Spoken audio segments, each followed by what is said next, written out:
Bueno, como digo, buenos días. Damos comienzo al acto de Santo Domingo de la Calzada 2021 de la Escuela Politécnica Superior de Belmez, como patrón de la ingeniería civil.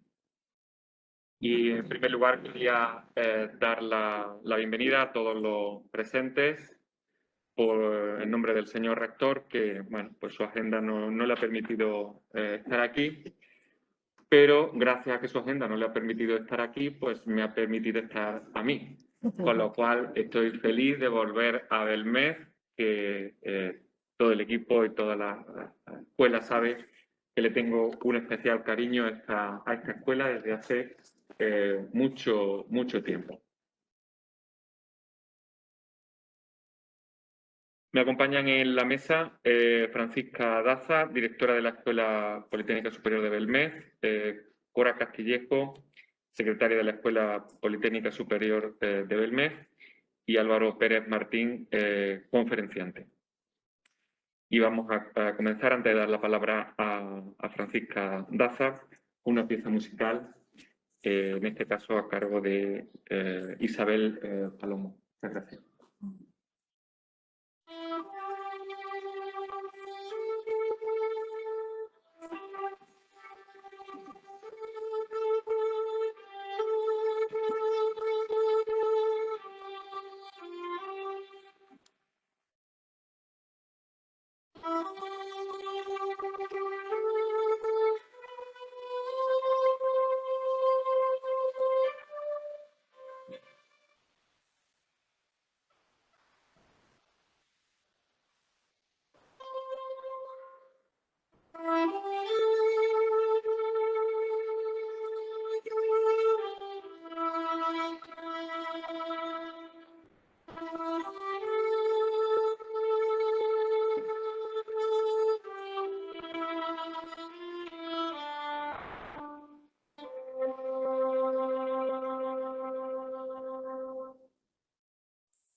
Muchas gracias, Isabel.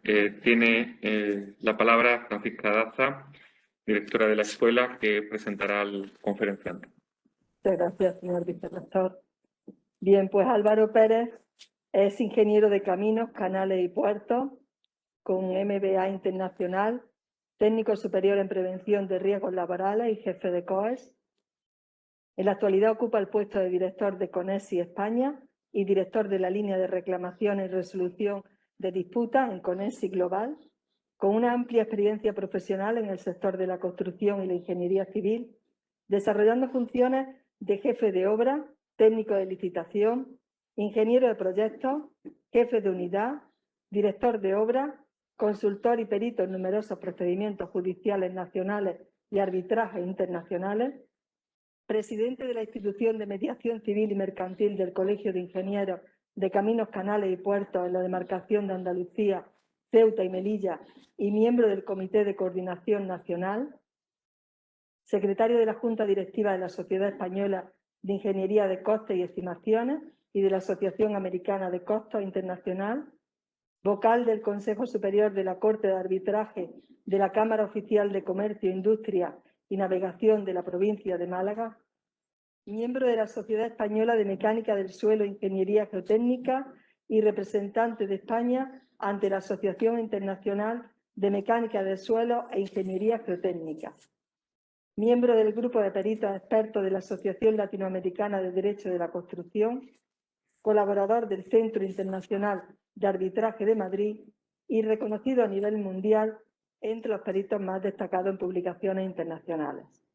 Es un placer, Álvaro, recibirte en esta escuela y que compartas con nosotros la conferencia Informes Periciales y otras alternativas profesionales para ingenieros. Muchas gracias. Bien, muchísimas gracias. Buenos días a todos. Muchas gracias al señor vicerrector, a la directora doña Francisca Daza por invitarme y por recibirme aquí tan amablemente para daros esta pequeña charla, en la que os voy a hablar de informes periciales, pero no solo de informes periciales, sino de todo un mundo que rodea a esta actividad profesional y que creo que puede ser de vuestro interés. En primer lugar, yo creo que todos sabemos lo que es un informe pericial, pero si no os lo cuento muy brevemente. Es un documento técnico que elabora uno o varios expertos en una materia y se pronuncia sobre esa materia. El informe pericial debe recoger las indagaciones, la metodología, los análisis y unas conclusiones. Y habitualmente este documento pues, se utiliza como medio de prueba tanto en justicia ordinaria, en litigación o en arbitrajes nacionales o internacionales. No sé si tenéis, me imagino que sí o no, quizás no, un perfil en LinkedIn. Si no lo tenéis, yo os animo a que lo tengáis y lo utilicéis, porque es una red social profesional muy interesante. Y bueno, en una ocasión, revisando el feed que se llama, ¿no?, las publicaciones que salen, saltó esta pregunta que me parece muy interesante, que es: si pudieras volver atrás, ¿qué consejo te darías a ti mismo, ¿no?, profesionalmente hablando? Si uno pudiera viajar en el tiempo y te encontraras a ti mismo más joven, ¿qué consejo te darías? Y esta pregunta es un poco la que inspira esta charla que os voy a dar. La presentación la he dividido en 3 bloques principales. Hoy voy a hablar un poquito de Conexit, de mi empresa para la que trabajo, para que sepáis un poco a qué nos dedicamos. Y como mi empresa hay otras muchas que hacen trabajos similares, os voy a hablar un poco de mi experiencia profesional, mi trayectoria y cómo he llegado a trabajar en Conexit y en fin, todas las fases por las que he pasado. Y os voy a hablar ya por último de las oportunidades, ¿no?, un poco reflejado en mi experiencia, las oportunidades profesionales que se os pueden abrir a vosotros para que las tengáis en cuenta. Bueno, Conexit, el nombre este un poco tan extraño, ¿no?, sale de la unión de las palabras Construction Experts International Group. Y bueno, somos una consultora global, tenemos presencia en 14 países y tenemos varias líneas de negocio o de servicio. De las que os voy a hablar son de 2 concretamente que pueden ser las más interesantes para vosotros. Son la gestión de contratos y proyectos y las reclamaciones y resolución de disputas. CDR, como la llamamos nosotros. Veréis que se utilizan muchos anglicismos, me vais a perdonar que los utilizo, lo iré diciendo también en español, pero esto es un mundo que ha estado tradicionalmente dominado por empresas británicas y norteamericanas. Casi toda bibliografía y normativa de referencia al respecto está en inglés. Entonces los anglicismos en el trabajo nuestro día a día pues están ahí, ¿no? Son evitables, pero están ahí. Los sectores en los que trabajamos son pues construcción, infraestructuras en general, puede ser también edificación, energías renovables, industrial, minería, oil and gas y alguna que otra más. Esto es un poco mi trayectoria profesional, ¿no?, muy resumidamente. Al final, cuando uno acaba su carrera, piensa en las salidas que podemos llamar tradicionales, ¿no? En mi caso, que soy ingeniero de caminos, pues pensé en ingeniería, en constructora. También en algún momento a todos se nos ha pasado por la cabeza pues, unas oposiciones. Estas son las salidas tradicionales en las que todos pensamos cuando acabamos una carrera. De hecho, yo empecé en una ingeniería, estuve un par de años en ingeniería, después 7 o 8 años en constructora y después, por la crisis esta que tuvimos 2007-2008, que empezó, que afectó muchísimo a la construcción y de la que nunca nos hemos llegado a recuperar plenamente. Nos hemos reajustado, pero no ha habido una recuperación, por lo menos a los niveles anteriores a la crisis. Motivado por eso, di el salto a ser consultor independiente. Yo hacía trabajos, podemos decir que como una ingeniería pequeña, ¿no?, direcciones de obra, pequeños proyectos, y también empecé a hacer un poco como otra pata más de los servicios que prestaba, informes periciales. Informes periciales que al principio fueron pequeños, después algunos más relevantes, incluso algunos por designación de un tribunal, de tribunal, o sea, perito de designación del tribunal. Y por eso lo decía, en un momento me contactan a través de LinkedIn. de una empresa muy grande, una ingeniería francesa, que por entonces se llamaba Altran, ahora se llama Capgemini Engineering. Es una empresa enorme, tiene 200.000 trabajadores y presencia en 40 países. Y esta empresa me ofreció poder o colaborar con ellos para hacer informes periciales, pero ya a nivel internacional, a otra escala. Y accedí, empecé a trabajar con ellos, estuve 3 años como consultor independiente, pero trabajando para ellos, y luego ya me incorporé en plantilla, estuve otros 3 años trabajando con ellos. El mundo de los informes periciales me abrió internacionales. Principalmente me abrió el campo, el conocimiento a una gama más amplia de trabajos en las que podemos actuar los ingenieros, que aquí hemos llamado claims, de nuevo los anglicismos, me perdonáis, claims and dispute resolution, ¿no? Que podemos traducir por reclamaciones y resolución de disputas. Y esta es la línea que yo ahora dirijo en Connexions. Y bueno, este pequeño chascarrillo también circula por LinkedIn, que es lo que uno planea, ¿no?, frente a lo que al final ocurre realmente, ¿no? Porque uno hace planes para la vida y a veces se nos olvida que la vida tiene sus propios planes para nosotros, ¿verdad? Un poco. Bueno, yo he participado en más de 30 procedimientos judiciales y arbitrajes internacionales en los últimos 10 años. Si veis, sale una media de 3 al año, que es un número muy razonable para la carga de trabajo que suponen. Y he trabajado en muchos países, ¿no? He tenido una oportunidad de trabajar en varios continentes y todo muy, muy interesante, los trabajos que he podido realizar. Y aquí he destacado, si lo veis, el rojito ahí al final, Uzbekistán. Uzbekistán para mí fue podemos decir que el punto de inflexión, porque fue mi primer trabajo internacional. Yo era un ingeniero, como dicen, de Madrid, ¿no? Un ingeniero de provincias, yo hacía mi trabajito por aquí, había trabajado en constructoras pequeñas, medianas, había hecho mis informes especiales, pero esto que os contaba de la empresa francesa, que un día me contacta por LinkedIn y me dice, vamos a hacer necesitamos un informe pericial en Uzbekistán. Yo no sabía ni por dónde caía, más o menos, pero no sabe uno exactamente, ¿no? No es un país con el que tengamos gran relación. Y me dicen, tienes que irte la semana que viene a Uzbekistán a hacer un informe pericial de una carretera, tal cual. Te va a acompañar un ingeniero de la empresa nuestra, tal. Bueno, eso me dio cierta tranquilidad. Dije que para adelante vamos a hacer el trabajo. El día antes de subirme al avión me llaman que el ingeniero este no se atreve a ir contigo, que te vayas tú solo. Así era más. Bueno, pues me lancé y me fui solo a Uzbekistán. Uzbekistán, por si no lo sabéis, en algunas publicaciones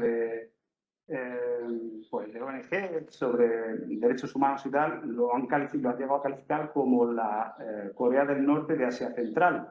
Es un país, es una dictadura férrea y no es un país al que uno de entrada, aunque tiene bastante turismo por el tema de la ruta de la seda y tal, pero yo a la zona a la que fui no era precisamente una zona muy turística. Al final, pues no pasó nada. Yo fui, viajé, estuve allí 2 semanas, hice mi informe pericial, pero esto, la lección aquí aprendida es el salir de tu zona de confort, ¿no? Que te dan, a veces las oportunidades están donde uno menos las espera y hay que saber aprovecharlas. Estos son algunos de los proyectos en los que yo he participado, con unas fotografías para que no sea todo tan árido, ¿verdad? Con texto. Y os cuento un poco algunas en las que están, muy brevemente. Pues aquí tenemos una planta de biomasa en Huelva, el tranvía de Orán en Argelia, un proyecto hidroeléctrico en Panamá, otros túneles en Panamá. Esto es otra historia que también es digna de contarse, pero no sé si andamos con tiempo, os lo contaré al final si sobra. Aquí tenéis algunas de las de Uzbekistán, de la carretera esta famosa de Uzbekistán, que era hecha con firme de hormigón. Yo no había visto ninguna carretera con firme de hormigón ejecutada con esta maquinaria especial que es fantástico de ver. También algún parque eólico renovables en general. Este es una en República Dominicana, una autopista en Rumanía, un edificio en Rota. Esto era en la base aeronaval de Rota y era esto fue la controversia que hubo aquí, era de una empresa constructora contra la Armada de los Estados Unidos, la US Navy, ¿no? Que era por un edificio que se estaba construyendo allí, que tenía unos problemas de asientos que finalmente no fueron muy graves. también un puente en Rumanía, podéis ver aquí, algunas también locales, como el Metro de Granada o alguna urbanización en Málaga. Y por último os enseño otra slide de imágenes con una autovía en Coruña, una planta de bioetanol en Colombia, un tranvía en Ecuador, proyecto hidroeléctrico en Honduras y una presa también en Honduras, unas autopistas en Eslovaquia, este es un puente sobre el río Danubio. Al final veis que hay una gran variedad de tipología de obra, que puede ser carreteras, industrial, tranviaria, ferroviaria, hidroeléctrico, presas, pues todos estos proyectos en los que estaba implicado empresas de distinta nacionalidad, con administraciones distintas en distintos países y continentes, todos tienen una cosa en común, y es que en el contrato surgen reclamaciones. Surgen reclamaciones de una parte hacia otra, del promotor, que es el que paga la obra y en última instancia la recibe, hacia el contratista, o del contratista hacia el promotor, o incluso entre contrata y subcontratas, o con la dirección de obra, asistencias técnicas.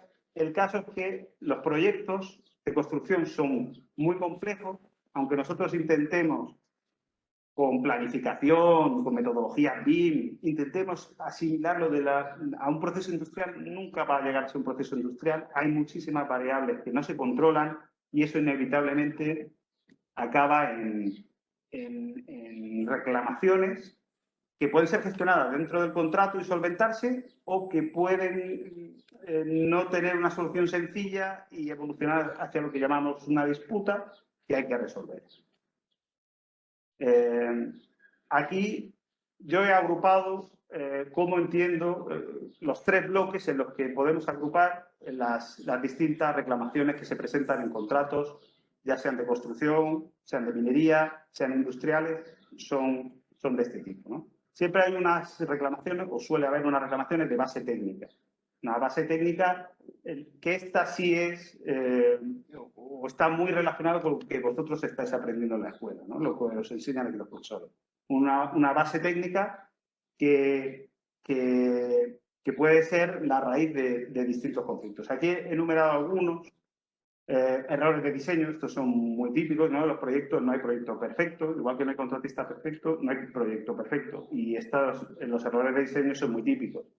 Errores en geotecnia, la geotecnia que se encuentra no es la esperada, condiciones de ejecución, defectos constructivos, patologías, una variedad de reclamaciones, que esas sí las podemos afrontar con los conocimientos que nos dan en la escuela.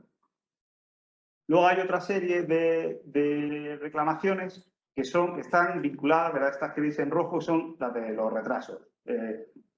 Cuando se planifica una obra, el planificador planifica para el éxito, ¿no? No planificas esperando que vaya a pasar nada malo. Tú planificas unas condiciones ideales. Las condiciones ideales difícilmente ocurren, ¿no? Y de hecho, los problemas de base técnica generalmente tienen una repercusión también sobre el cronograma.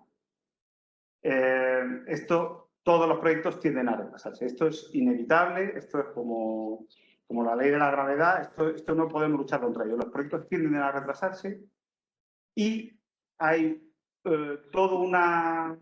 esto es un mundo, ¿no? El tema del análisis de demoras es un mundo del que yo no tenía conocimiento hasta que me empecé a trabajar, y sobre todo en proyectos internacionales, donde esto se aborda de una manera más rigurosa que lo que se ha hecho tradicionalmente en España, aunque eso está cambiando. De hecho, hay expertos que se dedican única y exclusivamente al análisis de demoras. O sea, tanto prospectivamente, o sea, si hay un problema, saber cómo va a afectar a la evolución del proyecto, como retrospectivamente, que también se llama ingeniería forense, ¿no? O sea, ha habido un problema, ha habido un retraso, llevamos 120 días de retraso con respecto al cronograma. ¿Qué ha pasado? Y se hace una investigación, se va hacia atrás, se ve cómo está relacionado esto con los eventos de base técnica y cómo ha afectado, quién puede ser el responsable, y prospectivamente lo que se intenta es resolver el problema, ¿no? Cómo con una aceleración o una reordenación de actividades se puede solventar. Eso es el mundo del análisis de demoras. Es un mundo muy particular, hay gente que vive esto, empresas que viven de esto, y viven muy bien porque es un trabajo muy, muy especializado y muy interesante. Tradicionalmente esto lo han hecho los ingenieros industriales porque sus proyectos suelen ser de los proyectos grandes, industriales, ¿no? Las plantas que hemos visto antes de bioetanol o una refinería son proyectos complejísimos y los ingenieros industriales suelen estar más familiarizados con el tema de la planificación que los ingenieros de caminos, aunque eso ya, o los ingenieros civiles, aunque eso ya está cambiando. Aquí veis que os he nombrado he citado unas normativas, bueno, no lo pone, pero son unas normativas o unas recomendaciones, la de la ACI o de la SCL, la Society of Construction Law, o la ASTE, que es la Asociación de Ingenieros Civiles Americanos. Le he puesto un asterisco a esta primera por un motivo, es que el día 31 tenemos un webinar gratuito en el que una experta que trabaja en una empresa inglesa, pero creo que ella está ahora trabajando en Emiratos Árabes, nos va a dar una charla, sobre una introducción a esta práctica y un poco al análisis de demoras que yo creo que puede ser muy interesante para vosotros. Va a ser online, en abierto, si podéis, nos podéis buscar por LinkedIn, la ACI, que saldrá publicado, o en la página web, o si queréis a vuestros profesores les puedo facilitar los datos. Creo que podría ser muy interesante. Y la otra pata de las reclamaciones que está siempre presente, porque al final todo lo traducimos al dinero, ¿no? Todo tenemos que cuantificarlo. Sea un impacto de base técnica, o sea, un retraso en el plazo, va a haber un elemento económico que está ahí y que hay que calcular. Es qué parte debe compensar a qué, o si las penalizaciones son de aplicación, en fin, hay multitud de factores. Esto también hay expertos que se dedican exclusivamente a la cuantificación, o hay empresas que se dedican exclusivamente a esta cuantificación, lo que llaman ingeniería de costes. De hecho, hay universidades en Estados Unidos y en América Latina también, por la influencia de Estados Unidos, en la que salen titulados en ingeniería de costes, expresamente en esto, se dedican al análisis de costes. Al final hay que hacer un análisis de costes directo, indirecto, modificados, penalizaciones. Los gastos generales son otro mundo también, en el que suelen ser un tema muy controvertido, cómo se calculan, cómo se reclaman. Son temas muy recurrentes. Estos tres bloques, la base técnica, el análisis de demora, la planificación, qué ha pasado, por qué se retrasa el proyecto o por qué no, cómo se puede reparar, y al final el cálculo de costes, cómo traducimos los dos anteriores a dinero, son las reclamaciones típicas o los bloques de reclamaciones típicas que nos vamos a encontrar en todas estas disputas. La siguiente slide, esta, de nuevo otro anglicismo, ¿no? ADR.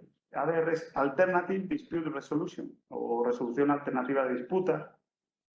También se utiliza el término, pero bastante menos, ¿no? En español, que sería más que métodos alternativos de solución de controversias. Se utiliza bastante menos, ¿no? El término más extendido es el de ADR. Y aquí os he mostrado yo una escalera en la que cómo evolucionan las reclamaciones y cómo van hacia disputas, ¿no? En muchos contratos ya prevén cómo se debe ir escalando. Si no se resuelve una disputa en un escalón, cómo se va al siguiente. Es raro, yo no he visto ninguno en el que vengan todos los escalones, pero si en algún contrato estuvieran previstos, deberían, entiendo yo, ordenarse de esta manera. Es que hay una rayita en la que marca el inicio del contrato y otra el del contrato finalizado, ¿verdad? Entre esas dos estamos en periodo contractual, antes precontractual y después postcontractual. Antes del inicio del contrato, ya si una empresa hace bien su trabajo, va a estar ya gestionando los riesgos desde el momento de la licitación. No solo la empresa, sino también el promotor debe hacer lo propio, que es intentar recogerlos. Lo ideal es intentar recogerlos en el contrato todas o la mayor parte de las eventualidades que puede ocurrir durante el desarrollo del contrato, y todo aquello que suponemos o que puede pasar, debemos estudiar cómo lo vamos a abordar. Cuando se está haciendo una gestión cuando se está licitando, el licitador debe ver cuál es la información que se le está proporcionando, cuáles son las condiciones del contrato, y esto debería ya ir preparándose. Oye, si no nos están dando suficiente información técnica, ¿qué va a pasar si surge un problema así, por ejemplo, ¿no? Estos deberes precontractuales, las empresas que hacen bien su trabajo, lo hacen ya antes de presentarse a una licitación. Una vez que se inicia el contrato, hay un adjudicatario, se inicia el contrato, la empresa debe hacer una buena gestión contractual. La empresa, el promotor o quien sea, o la subcontrata, o, en fin, o la empresa minera de turno o la que esté desarrollando el proyecto industrial. La gestión contractual es fundamental. Al final es saber cuáles son tus obligaciones, saber cuáles son tus derechos, las de la parte contraria, y gestionar eso de la manera más ágil posible. La mayoría de los contratos, bueno, muchos contratos se hacen ad hoc, específicos para un proyecto en concreto, pero también hay unos contratos estandarizados que se utilizan internacionalmente, tipo FIDIC o NEC, que eso da para muchas charlas más. Pero esos contratos ya vienen previsto muy bien el reparto de riesgos y de responsabilidades de cada una de las partes. Una buena gestión contractual va a evitar, o no va a evitar, pero va a reducir mucho los conflictos, con toda probabilidad. Si el conflicto no se puede resolver con los mecanismos que tiene previsto el contrato, subimos un escalón, nos vamos a una reclamación. Una de las partes presenta una reclamación ante la otra. Y esa reclamación hay que gestionarla. La primera y más intuitiva forma de resolver un conflicto es, vamos a sentarnos en una mesa a negociar. Las partes se sientan y negocian. Dentro del contrato, o se pueden llegar a acuerdos que no estén previstos en el contrato, libremente, y todo lo que esté legalmente previsto, pues pueden negociar las partes. Si eso no prosperara, muchos contratos, no en España, pero sí internacionalmente, tienen previstos lo que se llaman, aquí aparece como dispute boards, que también se llaman paneles de expertos. Esto da también para muchísimo. Bueno, se utilizan desde hace muchos años en Estados Unidos, se están empezando a utilizar mucho en América y en América del Sur, y se están utilizando ya también en algunos países europeos. En Italia, de hecho, ha tenido una modificación legislativa hace unos meses para introducir la posibilidad de meter dispute boards o paneles de resolución de disputas en contratos públicos. Aquí en España, tal como está la ley de contratos, ahora mismo no tendría encaje, pero creo que es algo que deberá estudiarse en futuras revisiones de la ley. Los dispute boards, muy brevemente, bueno, hay muchas variantes. Os voy a contar el caso más común o quizás el caso ideal. Es que cuando hay un contrato relevante de medio o largo plazo, se designan 3 expertos, un panel que suele ser habitualmente de 3 expertos. 3 expertos normalmente funcionan de esta manera. Cada una de las partes implicadas designa un experto y entre esos 2 designan a un tercero, que es el presidente del panel. Y en el caso de que haya una disputa, se consulta a este panel y este panel toma una decisión. Normalmente están muy vinculados y muy relacionados con el proyecto desde el inicio, conocen perfectamente el proyecto, de modo que las decisiones que toman son muy ágiles. ¿No? Que puede ocurrir también que se constituyan paneles ad hoc, pero eso ya no es tan ágil porque tienen que llegar a enterarse cuál es el proyecto, cuál es la controversia, qué ha pasado. Normalmente, lo ideal es que estén en el proyecto desde el principio. Y toman una decisión técnica, es decir, oye, hay un conflicto porque no me ha llegado tal plano que estaba el promotor, estaba obligado a proporcionar cierta información técnica al contratista antes de tal fecha. No llega. ¿Cómo impacta eso? ¿Cómo tienen que compensarse las partes? Pues esto puede tomar una decisión el panel, una decisión ágil. Dice, pues tú tienes que compensar dándole una extensión de plazo, tienes que compensar económicamente de esta manera. Y las partes están obligadas a cumplir, obligadas como si fuera una cláusula más del contrato. Están obligadas, pero es una decisión obligatoria, pero provisional. Esto quiere decir que una vez que se concluye el proyecto, si alguna de las partes aún se siente agraviada, puede seguir subiendo escalones. Puede ir a una mediación o a un arbitraje. Ahora os cuento cómo. Lo interesante de los dispute boards es que, o paneles de expertos, es que evitan lo que sucede en muchos casos, que es que el proyecto o el contrato se rompe, no se resuelve el contrato. El contratista, desde hasta que hemos llegado, se levanta de la mesa porque el proyecto es ruinoso. O el promotor lo echa porque van demasiado retrasados. Entonces, para evitar eso, la idea es el motivo por el que surgieron los dispute boards, ¿no? Vamos a ir dando soluciones, al menos provisionales, para que el proyecto se concluya, la obra llegue a fin, y a partir de ahí, oye, si alguno sigue pensando que ha pagado algo indebido o que no le han reconocido algún derecho, vamos al siguiente escalón. El siguiente escalón sería la mediación. La mediación no deja de ser una negociación dirigida o facilitada, ¿no?, por un mediador que es un facilitador. El facilitador al final lo único que hace es pavimenta un poco el camino, ¿no?, que tienen que recorrer las partes, acerca posturas y al final el acuerdo, esto lo sabe muy bien el profesor Manuel Bravo, que también es mediador. Al final el acuerdo lo hacen las partes y el mediador lo único que ha hecho ha sido facilitar y en última instancia se asegura de que ambas partes entienden bien el conflicto y el acuerdo al que han llegado. Y el siguiente paso, si la mediación no funciona o quizás la mediación siquiera esté prevista en el contrato, pero puede ocurrir que sí, hay una mediación y después ya hay que ir a un tercero que resuelve, que puede ser lo que aquí pone como litigación, que es justicia ordinaria. Oye, pues te pongo una demanda y que sea un juez el que diga quién tiene razón y quién no tiene razón. O un arbitraje que es muy parecido a eso. También se le ha llamado en algunas publicaciones como justicia privada, porque al final las partes pagan a los árbitros, designan los árbitros. Es un procedimiento que tiene cosas muy interesantes porque es más flexible en el procedimiento, ¿no? Las partes lo pueden acordar, plazos, pueden acordar qué documentación se presenta, es confidencial, es más ágil que una litigación y el laudo que se emite al final es equivalente a una sentencia, es ejecutivo igual que si fuera una sentencia, con la ventaja también de que no es recurrible, no hay instancias superiores que alarguen el procedimiento, es definitivo, salvo que haya ciertos incumplimientos muy groseros que no suelen darse. Bueno, esta es la escalera, podríamos decir, de la evolución de las disputas. Y ahora viene lo interesante, que es ¿qué podemos hacer los ingenieros en toda esta historia? Pues en cada uno de estos escalones, los ingenieros tenemos una oportunidad profesional, laboral, en la que desarrollarnos. Y ahora os cuento muy brevemente qué podemos hacer. Los escalones serían de nuevo de abajo arriba. En la gestión contractual, pues existe una figura que se llama el contract manager o gestor de contrato. Eso en casi todos los proyectos internacionales que yo he visto, el gestor del contrato, que parece un tema muy legal, porque lo de contrato es como muy legal, pero como tiene muchos condicionantes técnicos, generalmente, en el 90% de los casos que yo he visto, son ingenieros.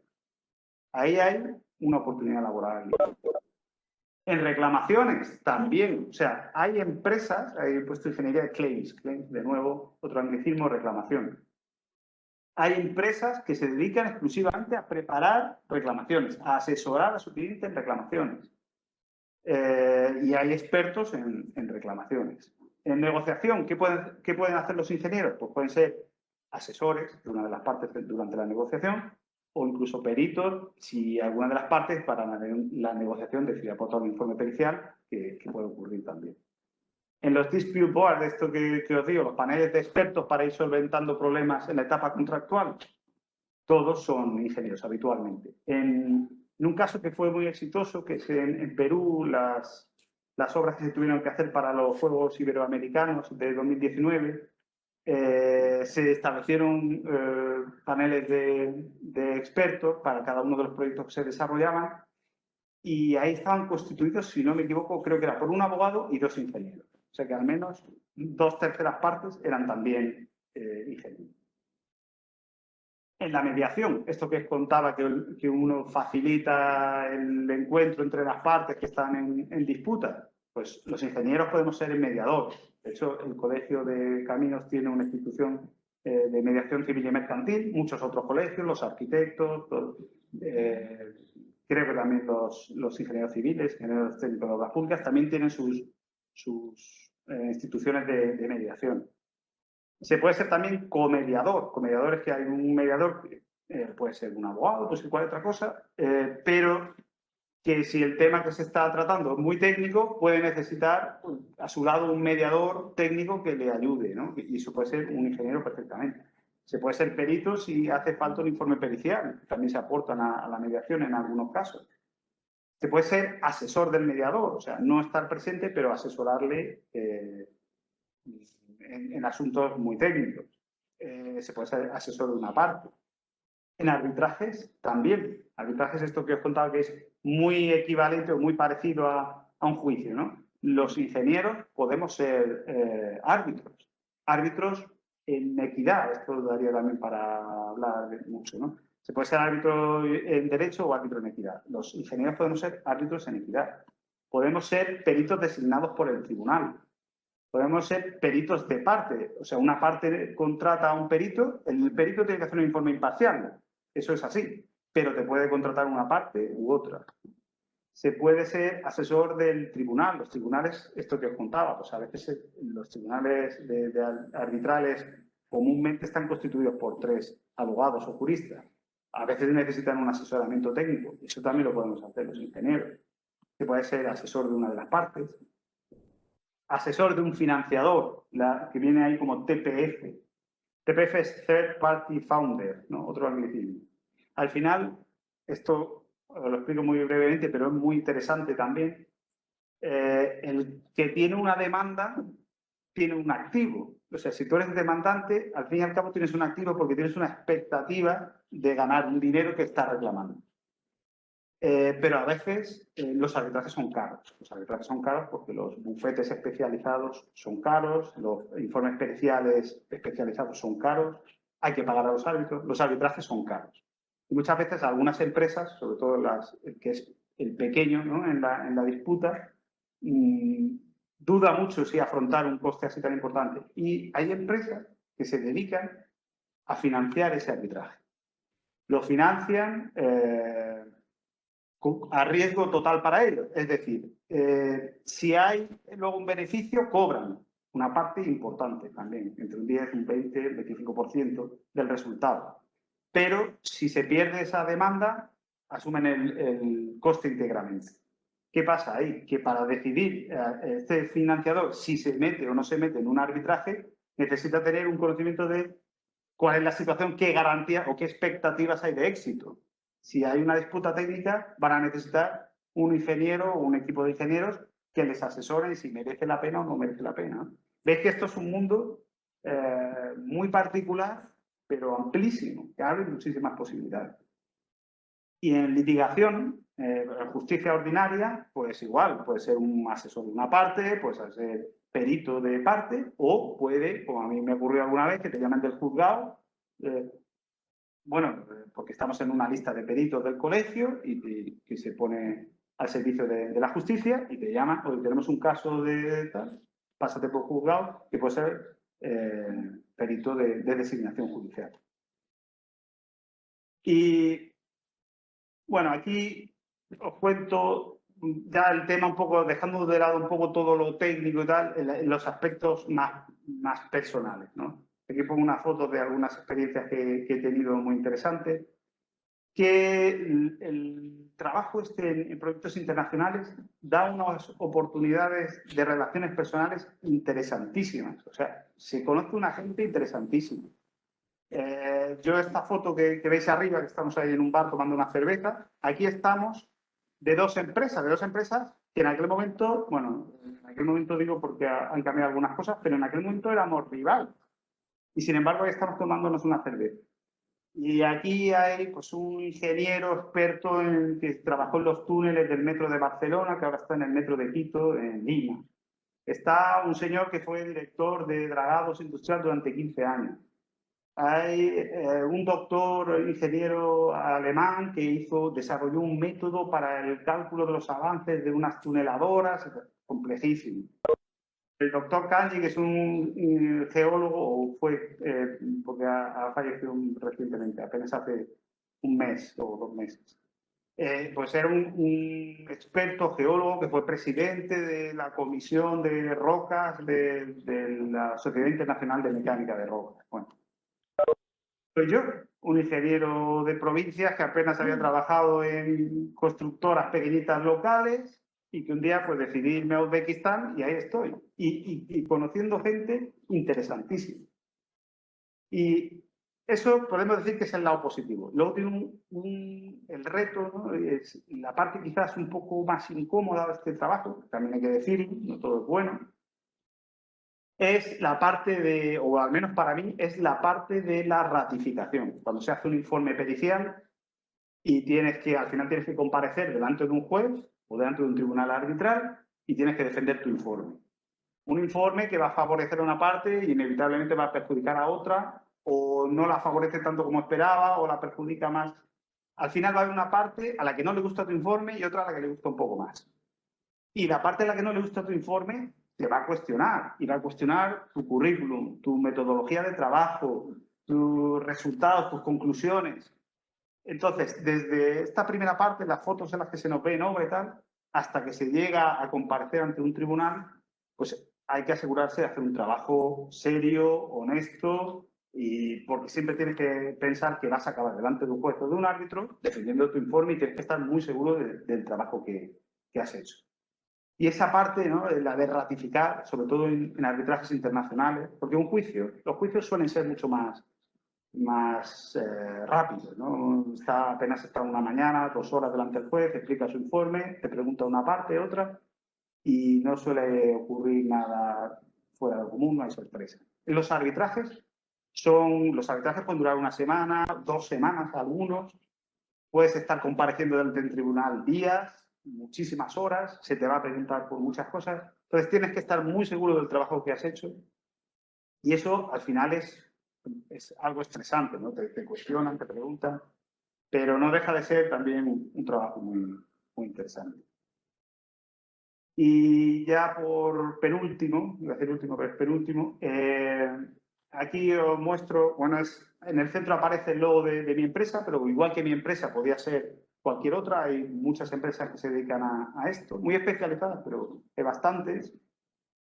Al final hay un núcleo de gente que trabaja en estas empresas, como en mi caso, pero para determinados informes nos apoyamos en expertos que pueden ser desde universidades, los perfiles investigadores, los perfiles docentes, los profesores, un profesor asociado, un doctor, un catedrático. Eso ante un tribunal tiene mucho caché, hay que decirlo así. Son perfiles muy creíbles en su trabajo, pues son gente, o sois gente muy seria, y ese trabajo se valora, los tribunales lo saben reconocer muy bien. También ocasionalmente contamos habéis visto que la gama de trabajos que hacemos es muy amplia y a veces necesitamos perfiles con una experiencia muy concreta y muy amplia. Pues también de los colegios tenemos colaboraciones, vienen expertos a colaborar con nosotros en algunos trabajos. Perfiles senior o perfiles muy senior quiere decir jubilados que han tenido una trayectoria profesional impresionante en la administración pública o en empresas del sector y muchas veces colaboran con nosotros porque oye, es una manera también ellos de seguir vinculados con una profesión a la que quieren y que les ha gustado. Y luego también veis por aquí que por abajo como también nos alimentamos, ¿no? Necesitamos que vengan y que se incorporen con nosotros recién titulados, estudiantes de últimos cursos, que se sientan atraídos por este tipo de trabajo. Veis que el trabajo es muy amplio. Yo está feo que lo diga porque yo me dedico a esto, pero es un trabajo bonito, un trabajo interesante, que se conoce a gente muy interesante. Y necesitamos gente que se incorpore con nosotros. ¿Quién va a ser, quién se va a destacar del grupo? Pues el que tenga algo de formación en gestión de contratos, en análisis de demoras o planificación, en análisis de costes. Toda esta gente va a tener un plus. Al final todos podemos llegar si dedicamos formación. Al final, en este trabajo, y casi todos, nunca se deja de aprender. Y la formación continua debe estar siempre presente, ¿no? Pero si ya traes esa formación de casa o de fábrica, podríamos decir, ¿no? de la escuela, pues eso va a ayudar muchísimo a disparar la carrera profesional.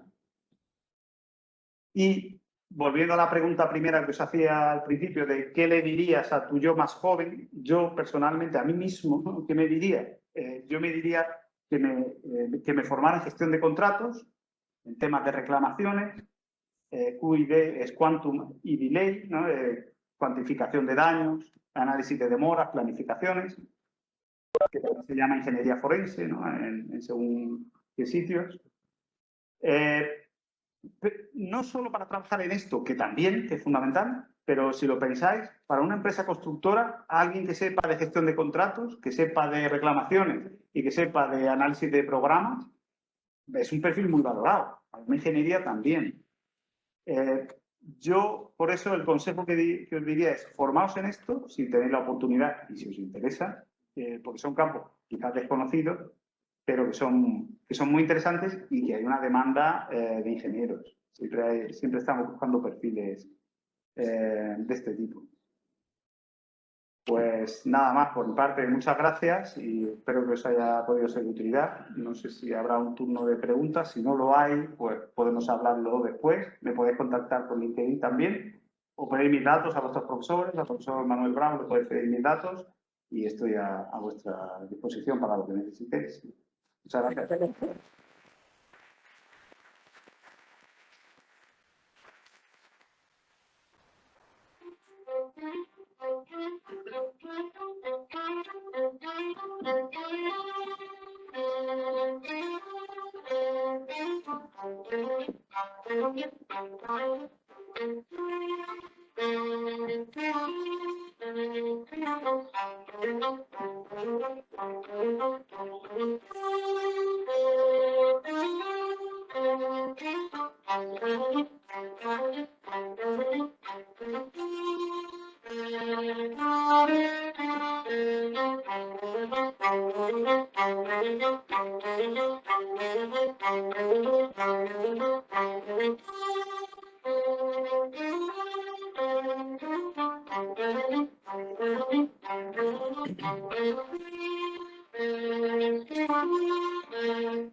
Bien, vamos a proceder a la entrega de trofeos deportivos.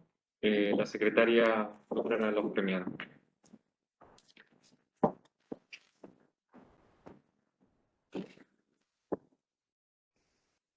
Sube Francisco Menéndez, presidente del Consejo de Estudiantes, y María Soledad Góngora.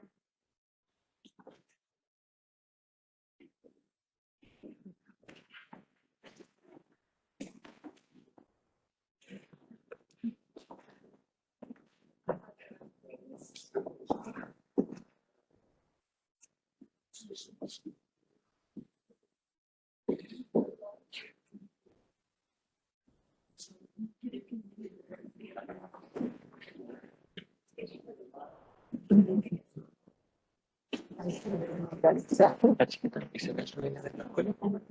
Bueno, después lo otro.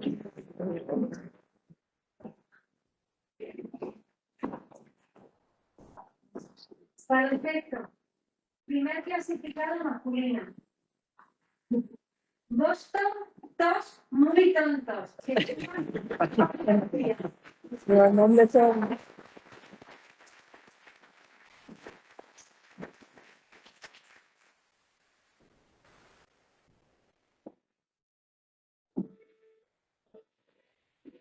Una foto, ¿no? ¿Se va a echar, Dina?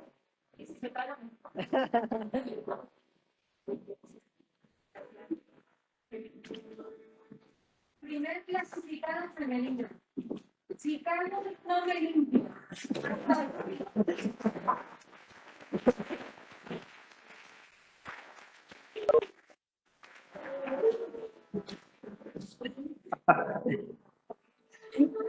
Ayer estaba un poco lesionado. Sí, cayó. Voleibol, primer clasificado, Los Ángeles Leiva. Sube Carlos Alexis Chirina. La Roca. Fútbol,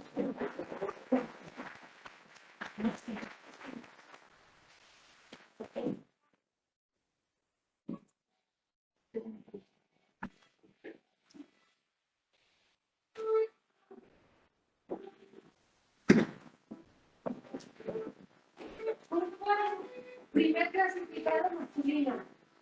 La Bodega FS. Sube José Blanco.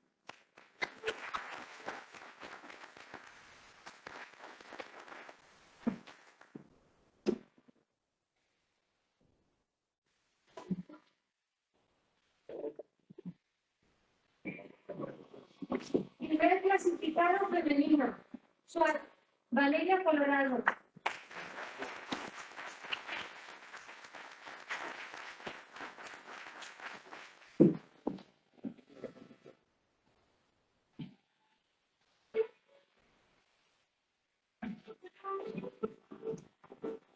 Ping-pong. Primer clasificado, Rafael Fernández.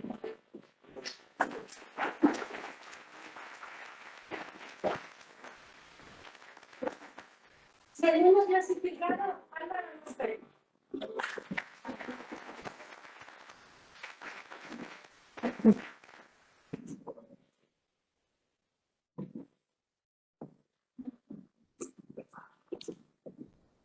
Álvaro López.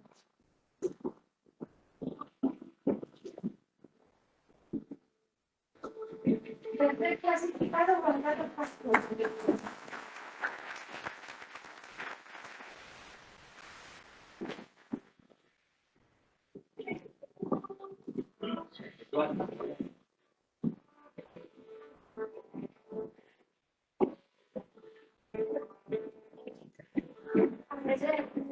Primer clasificado, Antonio Cofigo.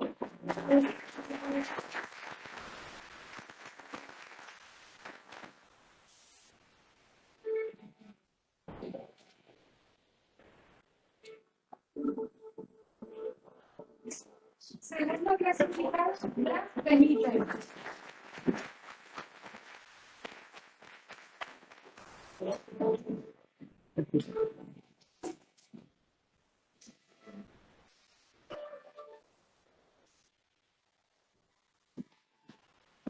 Y tenemos pendiente de Pablo que aún no ha finalizado la competición.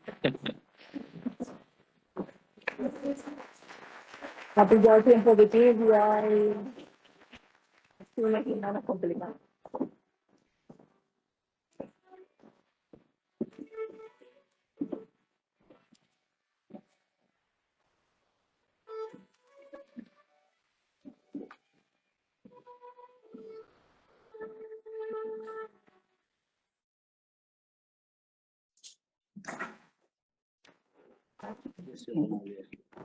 ¿Quién tiene la palabra?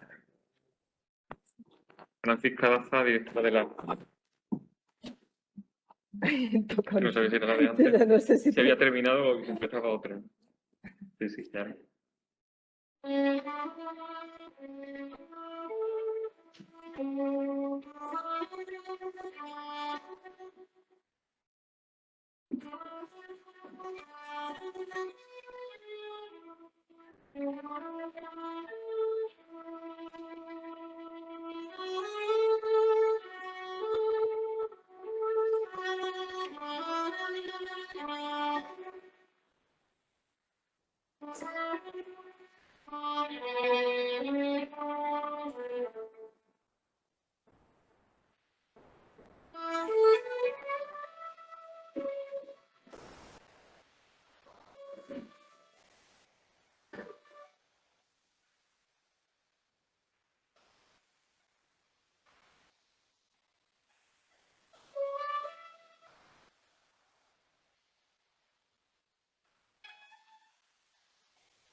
Pues muchas gracias, señor vicerrector, señora secretaria, señor conferenciante, señor alcalde de Belmez, señora teniente alcalde, señor director de planificación, director general de planificación académica, compañeros, estudiantes, amigos.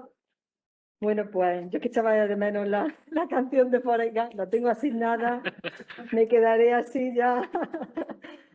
Bueno, pues nada, muchas gracias a todos los asistentes, a los que estáis de forma presencial y a los que estáis conectados online. Gracias por acompañarnos en un día tan especial para nuestra escuela, porque celebramos Santo Domingo de la Calzada, que es el patrón de los ingenieros e ingenieras civiles. Quiero agradecer al vicerrector de Acceso y Programa de Movilidad, porque ese cariño especial que antes han mencionado es mutuo y siempre es una alegría tenerte aquí en nuestra escuela, en tu escuela, en tu casa. Y también gracias y enhorabuena al conferenciante, porque ha sido una conferencia muy interesante y muy interesante para ellos, para los estudiantes, para su futuro laboral. Así que muchas gracias.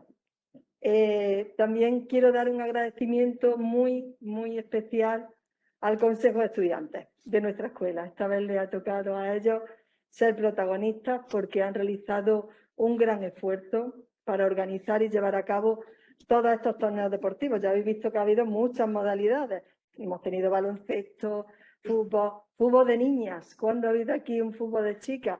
Para formar, hombre, como mínimo 2 equipos. Eso es, bueno, pues quedará también para la posteridad. Y sé que lo había hecho con mucha ilusión y como siempre, pues volcados con vuestra escuela. Ha sido también muy alta la participación, ha habido muchos estudiantes. Anoche había un ambiente aquí en la escuela, era la final de fútbol y bueno, pues era admirable porque eso, me ha encantado ver ese buen ambiente, el compañerismo, la solidaridad que el deporte genera. Y es que el deporte no debe faltar nunca y en la universidad pues menos todavía. Así que aunque ha sido un poco complicado, porque con las clases habéis tenido que jugar en horas fuera del horario que estaba abierto el centro, también ha sido complicado para mí, que me habéis tenido de portera con el foco y con la puerta de... Y estos jugaban lloviendo y como fuera, vamos, hemos pillado más de una moja mutuamente. Pero bueno, hemos puesto de nuestra parte, todos, el PAS, yo, el equipo directivo, vosotros, los estudiantes, para que esto saliera y que pudiéramos dar los trofeos en Santo Domingo de la Calzada, y excepto el pádel, pero el pádel ¿por qué no depende de nosotros? Porque eso ya es en otra pista. Todo lo que ha dependido de la escuela, pues lo hemos llevado para adelante y eso, pues con muchísima ilusión y mucha alegría. Y es que el deporte es un hábito saludable que queremos fomentar en nuestra escuela. Para eso hemos arreglado la pista, para que la utilicéis. Y en esa línea también hemos instaurado los lunes saludables, los de come sano, come fruta, que tenemos la cesta para todos lados. Anoche y todo también fue protagonista de comer fruta después del partido. Porque en esta escuela no solamente hay una formación técnica, sino que hay una formación integral, en la que los valores y los hábitos saludables son muy importantes. Así que enhorabuena a los que habéis quedado campeones y a todos los participantes, porque todos habéis ganado haciendo deporte y os lo habéis pasado también súper bien, seguro que sí. Es cierto que este año está siendo más complicado realizar nuestras actividades y actos tradicionales por motivo de la pandemia, pero en línea al objetivo de formación integral y de calidad, no hemos querido dejar de realizar ninguna de ellas. Así que gracias a las nuevas tecnologías digitales y cumpliendo las más estrictas medidas sanitarias, estamos continuando con nuestra actividad académica y hoy podemos celebrar Santo Domingo de la Calzada con la mayor seguridad. Y lo celebramos con una buena noticia: el informe favorable de la DEVA para un gran proyecto. Un proyecto en el que llevamos trabajando 2 años. Implantar el grado de Ingeniería Civil en modalidad semipresencial. Esto es paralelamente a la modalidad presencial. Una magnífica oportunidad de utilización de estas nuevas tecnologías digitales y de la formación del profesorado en materia de educación a distancia, para poder llegar a posibles estudiantes que, por circunstancias familiares, profesionales o de otro ámbito, no pueden acceder a lo que es la formación presencial. Una oportunidad de futuro para que esta escuela continúe creciendo. Y esto ha sido posible gracias al trabajo en equipo de la Escuela Politécnica Superior de Belmez y del Vicerrectorado de Ordenación Académica. En especial quiero agradecer a José Ramón, director general de Planificación Académica y profesor de esta escuela, su implicación y ayuda en este proceso. Y además hemos contado con el valioso apoyo institucional a nuestra propuesta del Colegio de Ingenieros Civiles de Andalucía Occidental, que ha velado por garantizar la calidad y la adquisición de competencias de esta nueva modalidad, que se va a incorporar en nuestro centro para el próximo curso, y al que estamos muy agradecidos por su colaboración y apoyo. Somos el único centro público universitario de España que ofrece un título de grado de ingeniería en modalidad semipresencial. Somos pioneros una vez más. Ya lo somos en formación en tecnología digital BIM e innovadores con el doble grado de ingeniería civil más ADE. En definitiva, somos un centro dinámico e innovador en pleno desarrollo y crecimiento. Y además tenemos otra buena noticia: la aprobación por parte de la Agencia Andaluza de Cooperación Internacional para el Desarrollo del proyecto Fomento del Compromiso de la Escuela Politécnica Superior de Belmez de la Universidad de Córdoba con la Agenda 2030. Como sabéis, nuestra escuela se caracteriza por un fuerte compromiso con el desarrollo sostenible y la Agenda 2030, por lo que se pretende potenciar la inclusión de los Objetivos de Desarrollo Sostenible en nuestra actividad académica. En la escuela ya habíamos impulsado, con la colaboración del área de cooperación de la Universidad de Córdoba, un proceso de planificación estratégica para que de forma participativa la comunidad universitaria priorizara y definiera las metas de la Agenda 2030 que vamos a trabajar en los próximos 2 años. Y así generar un plan de acción para concentrar esfuerzos y actividades a la implementación de acciones que contribuyan a su cumplimiento. Así que la aprobación de este proyecto contribuirá en gran medida a reforzar y poner en práctica el plan de acción actualmente en marcha. Mi felicitación, por tanto, para toda la comunidad universitaria de la Escuela Politécnica Superior de Belmez, profesorado, PAS y estudiantes, y a la Universidad de Córdoba, así como al pueblo de Belmez y a la comarca del Guadiato, porque la consecución de estos proyectos contribuyen al desarrollo económico y social del territorio. Verdaderamente, con la unión de todos, somos un gran equipo que estamos consiguiendo hacer de la Escuela Politécnica Superior de Belmez un centro de referencia en ingeniería y nuevas tecnologías.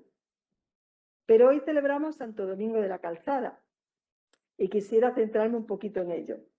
Celebramos un Santo Domingo de la Calzada solidario. Ya lo hicimos también en Santa Bárbara, el pasado mes de diciembre, con la carrera virtual solidaria de Santa Bárbara. Y ahora hemos tenido la iniciativa de Flores Solidarias, en este caso pensada para tener un gesto de cariño y reconocimiento con los abuelos y abuelas de la residencia de ancianos, así como con sus cuidadores, por el año tan duro que han pasado y por el enorme esfuerzo y sacrificio que han realizado y siguen realizando debido a esta pandemia.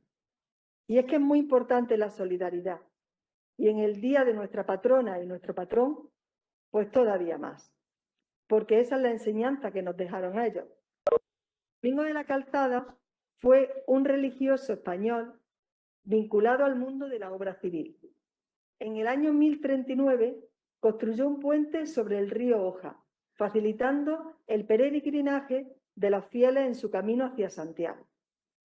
Años después ideó una variante a la calzada romana entre Burgos y Logroño, cuya ejecución le hizo valedor del que sería su sobrenombre en adelante, Domingo de la Calzada. A lo largo de su vida, compaginó sus quehaceres espirituales con el desarrollo de importantes obras de construcción. Vivió centrado en fortalecer el entramado del Camino de Santiago, dando lugar a numerosas obras viarias, siendo también constructor de un complejo integrado por hospital, pozo e iglesia, para dar asilo a los peregrinos en su camino. Falleció un 12 de mayo de 1109, fecha que da lugar a la actual onomástica de Santo Domingo de la Calzada. Como veis, la ingeniería civil es una profesión al servicio de las personas.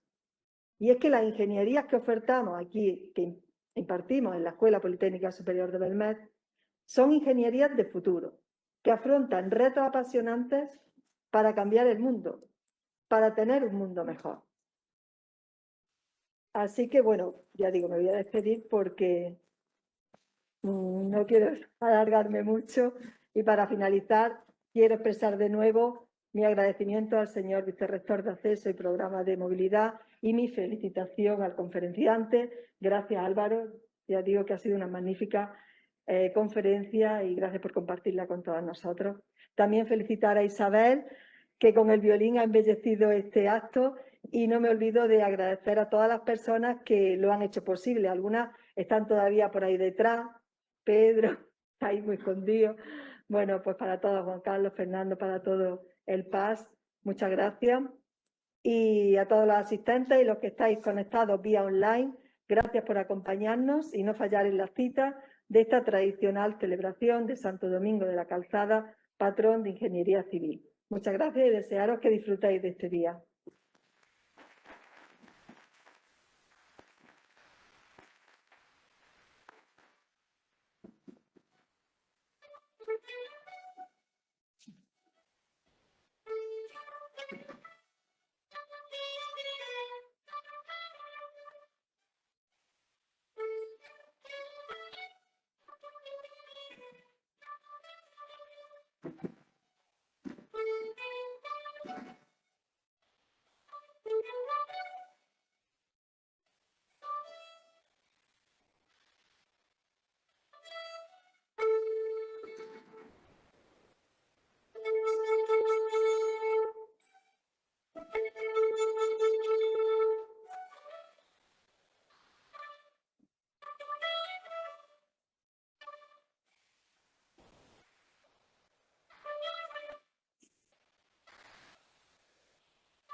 Bien, ya para cerrar el acto, ¿se oye?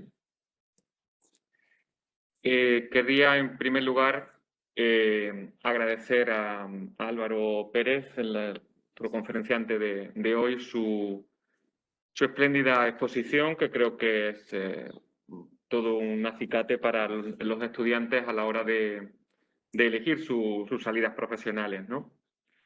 También, como no, a Isabel por su paciencia también con el protocolo, que me lo he saltado en algún momento, pero ella, muy educada, ha cumplido con la función que le estaba encomendada y lo ha hecho magníficamente. Muchas gracias.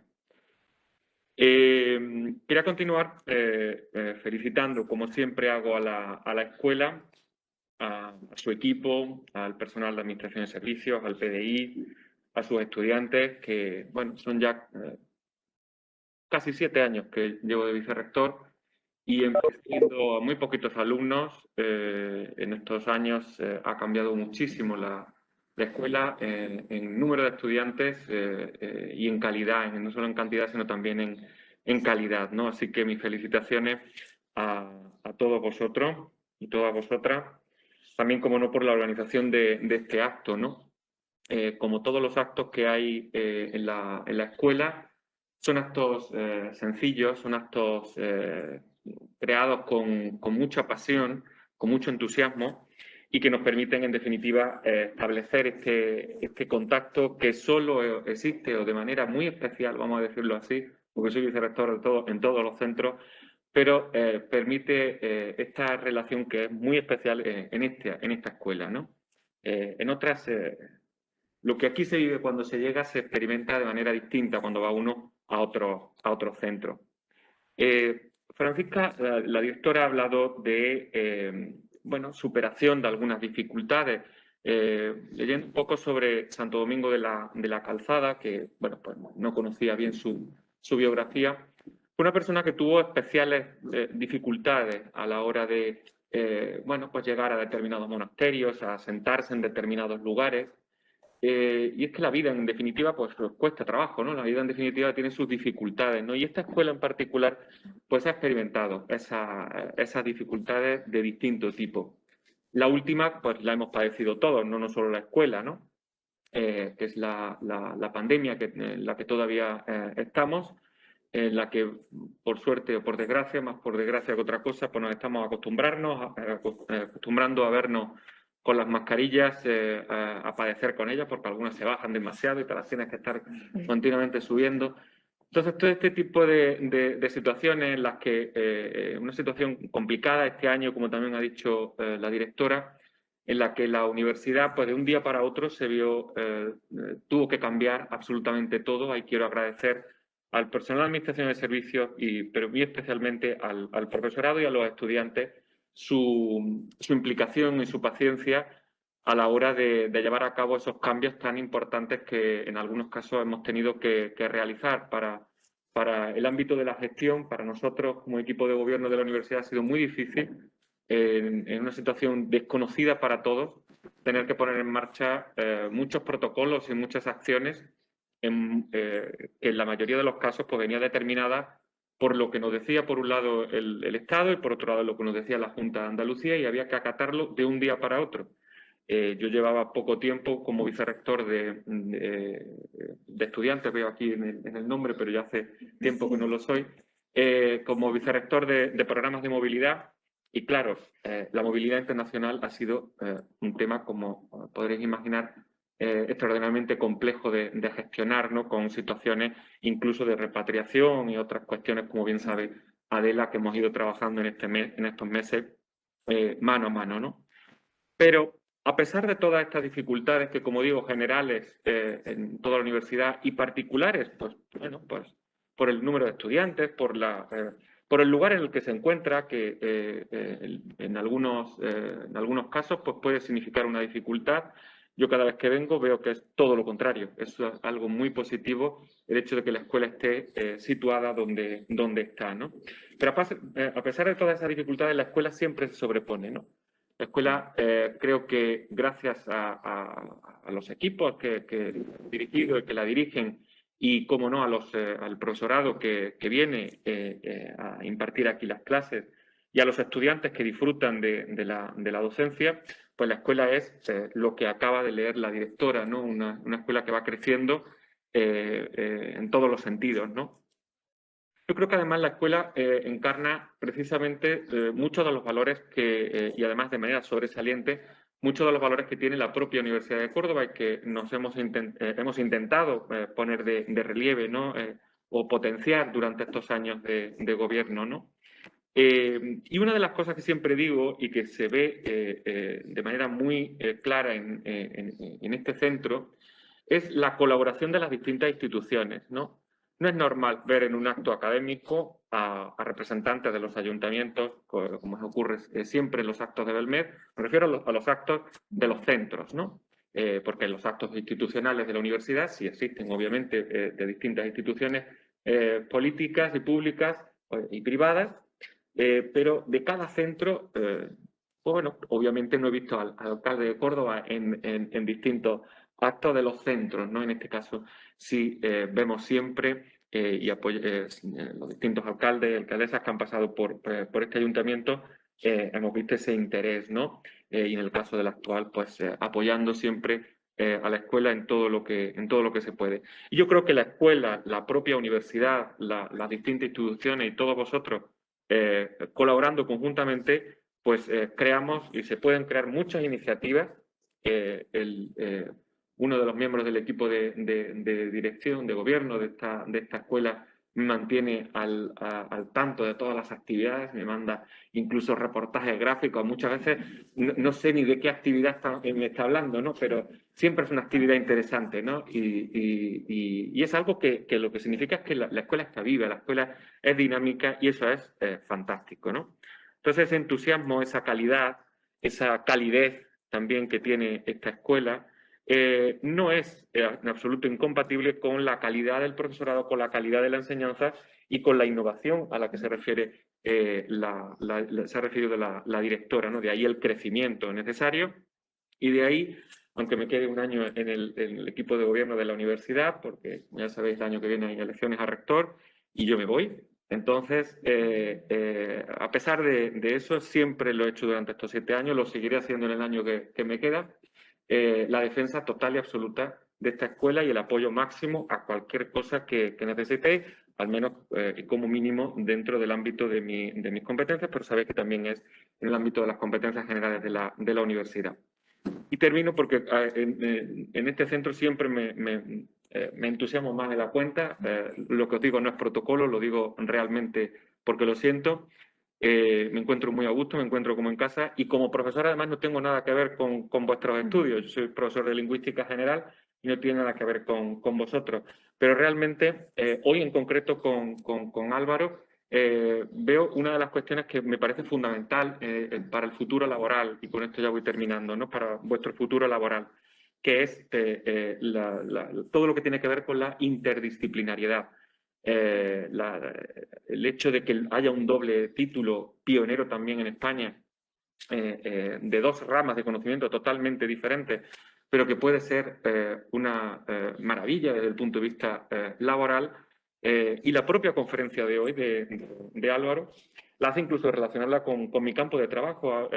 Álvaro ha hablado de ingeniería forense. En el ámbito de la lingüística se habla también de lingüística forense para referirse a todos aquellos informes periciales que tenemos que hacer también como lingüistas, por ejemplo, en casos de juicios en los que hay alguna nota escrita o alguna audición agravada y hay alguien acusado de asesinato o de lo que sea, y hay que detectar si por la estructura del discurso, por la estructura fónica, nos referimos a la misma persona o no. Entonces, nos piden también informes para ese tipo de peritajes, ¿no? Entonces, como ves, ahí hay un campo de trabajo, quizá no es lo prototípico del ingeniero civil, pero sí veis que es un campo interesantísimo de trabajo. Y en su misma exposición, Álvaro ha detectado algunas de las cuestiones que sé que Adela y la escuela en general os animan a que potenciéis, ¿no? En aras de ese futuro laboral que os espera, ¿no? Que son los idiomas. Siempre lo digo cuando venga a esta escuela, no olvidemos el tema de los idiomas, no solo el B1 para superar el grado, para tener el título del grado, sino para la gran cantidad de oportunidades laborales que tendréis con los idiomas en Uzbekistán o donde sea, ¿no? Es decir, que allí supongo que con el español poca cosa, ¿no? Así que intentad fomentar ese idioma, los idiomas en general. La formación profesional, ¿no? La conferencia de hoy es un ejemplo de ello, pero también os ha dado pistas sobre otras líneas de trabajo más allá de lo estrictamente relativo a la ingeniería, ¿no? El ámbito jurídico, otros ámbitos, ¿no? En los que seréis únicos como ingeniero, porque al final todos seréis ingenieros, pero tenéis que tener esos plus que os darán mucho más valor de cara al futuro laboral, ¿no? Prácticas, que sé que tenéis muchas, esa vida universitaria a la que se han referido los miembros del equipo, ¿no? El deporte, la cultura, todo eso en definitiva será un plus que tendréis en vuestro currículum, más allá de lo mucho que también sabréis sobre el ámbito de la ingeniería, ¿no? Y nada más, simplemente reiterar mis felicitaciones a los estudiantes, en particular de esta escuela, por la valentía de elegir estos estudios. También llevo los programas preuniversitarios, de información a los preuniversitarios, y no sé por qué, porque las salidas profesionales son muy evidentes, pero todavía hay cierto recelo a estudiar ingeniería, ¿no? En general, ¿no? Con lo cual, mi enhorabuena por la valentía y por el futuro magnífico que os espera. Enhorabuena a las chicas también por elegir ingeniería, que creo que es fundamental. el hecho de que se pueda constituir un equipo pueda haber un partido de chicas es porque hay suficientes chicas para ello, ¿no? Y no solamente ingenieras, sino que además deportistas, con lo cual, magnífico, ¿no? Enhorabuena por ello. Felicitaciones, como digo, en el día de hoy de vuestro patrón, por vuestros logros, por vuestros progresos, por vuestras iniciativas y, como siempre, el apoyo total y absoluto de la universidad para cualquier cosa que necesitéis. Muchas gracias.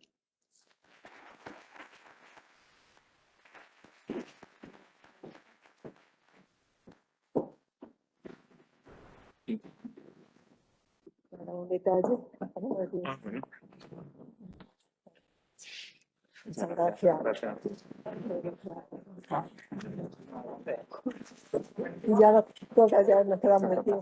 Bien.